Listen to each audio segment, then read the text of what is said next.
বলতেছে, হে আল্লাহর নবী, এরা বেনামাজি ছিল। কি নামাজি? বেনামাজি। বেনামাজি ময়রাছে, গরম পানি কান্তাছে, যাব না আল্লাহ বেনামাজির গোসলে, আমি যাব না আল্লাহ বেনামাজির গোসলে। বেনামাজি ময়রাছে, বড়ই পাতা কান্তাছে, যাব না আল্লাহ বেনামাজির গোসলে, যাব না আল্লাহ আমি বেনামাজির। একটু বলেন না, যাব না আল্লাহ বেনামাজির।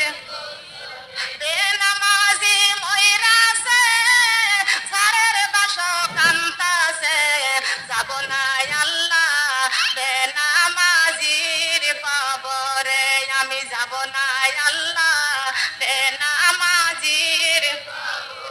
বেনামাজি ময়রাছে, সাবান গামছা কান্তাছে, যাব না আল্লাহ বেনামাজির গায়েতে, আল্লাহ যাব না আমি বেনামাজির গায়েতে।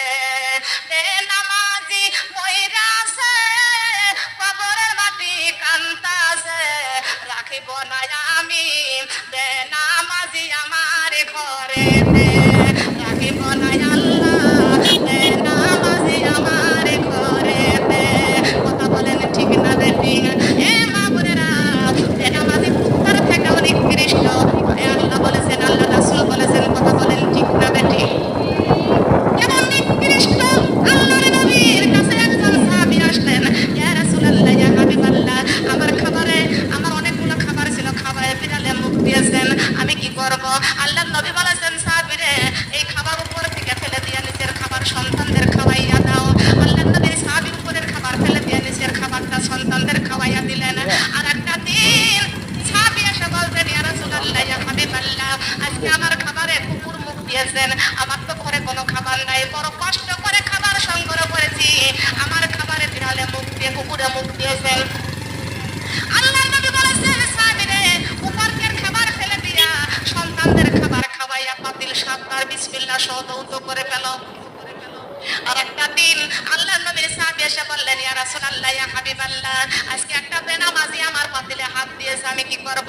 আল্লাহর নবী বলেছেন, সাহাবীরে ওই পাতিলের খাবার তোমার সন্তানদের খাওয়াইতে পারবে না, ওই পাতিলের খাবার সহ তুমি মাটিতে ঠেঙ্গে পুঁতে রেখে দাও, তার কারণ বেনামাজি হলো কুত্তার থেকেও নিকৃষ্ট। আল্লাহর নবী ঘোষণা করেছেন, বেনামাজি কুত্তার থেকেও নিকৃষ্ট।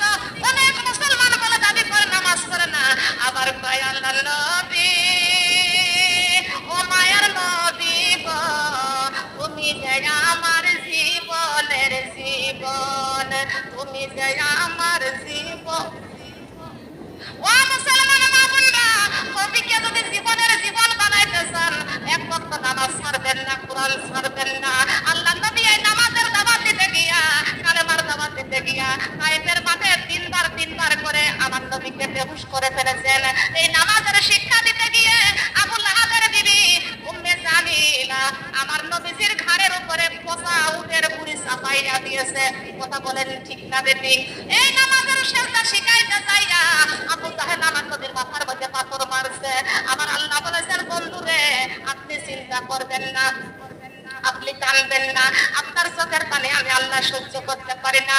ও বন্ধু, আপনি নামাজের শিক্ষা শিখাইতে চাইয়া আপনার কত কষ্ট দিয়েছে, কত অত্যাচার, আপনাকে কত আঘাত করেছে, আমি আল্লাহ কথা দিলাম এই নামাজ পড়ে পড়ে যারা কবরে আসবে, আমি আল্লাহ তাদের জন্য জান্নাতের ঠিকানা, জান্নাতের চাবি প্রদান করব। জান্নাতের চাবি প্রদান করব। সবাই বলেন সুবহানাল্লাহ। আপনি হজ করবেন, দান করবেন, রোজা রাখবেন, সব ইবাদত বন্দেগী করবেন, খালি নামাজ পড়বেন না, খালি নামাজ পড়বেন না। আপনি আমার কথা শুনেন, আপনি সব ইবাদত করবেন, আপনি নামাজ পড়বেন না। আপনি নামাজ না পড়ে যদি আপনি আল্লাহ বলবেন যে ওই যে তুমি জান্নাত কামাই করেছো, তুমি জান্নাতে যাও, চলে যাও, জান্নাতে পৌঁছায়া যাও, তুমি সব ইবাদত করেছো, তুমি জান্নাত কামাই করেছো, কিন্তু ওই ব্যক্তি জান্নাতের দরজার কাছে যা দেখবে বিশাল বড় একটা তালা ঝুলানো আছে। কি ঝুলানো আছে বলেন? বলেন। আমি আপনাদেরকে বললাম না শুধু সব ইবাদত করবেন, নামাজ পড়বেন না শুধু। ওই যে জান্নাত কামাই করেছেন, হ্যাঁ জান্নাত কামাই করবেন, কিন্তু জান্নাতের দরজার কাছে যা দেখবেন জান্নাতের দরজায় বিশাল বড় একটা তালা ঝুলানো আছে। এখন ওই জান্নাতের মধ্যে প্রবেশ করতে হলে আপনাকে কি করতে হবে? চাবি সংগ্রহ করা লাগবে, লাগবে কিনা? আসসালাতুল মিফতাহুল জান্নাত, নামাজ হলো বেহেশতের তালা খোলার চাবি। আর জান্নাত হলো সব চাইতে দামি জায়গা, সব চাইতে দামি ঘর হলো জান্নাত। সেই জান্নাতের পর কখনো খোলা থাকে? খোলা থাকে? জান্নাতের দরজায় তালা লাগানো আছে, আপনি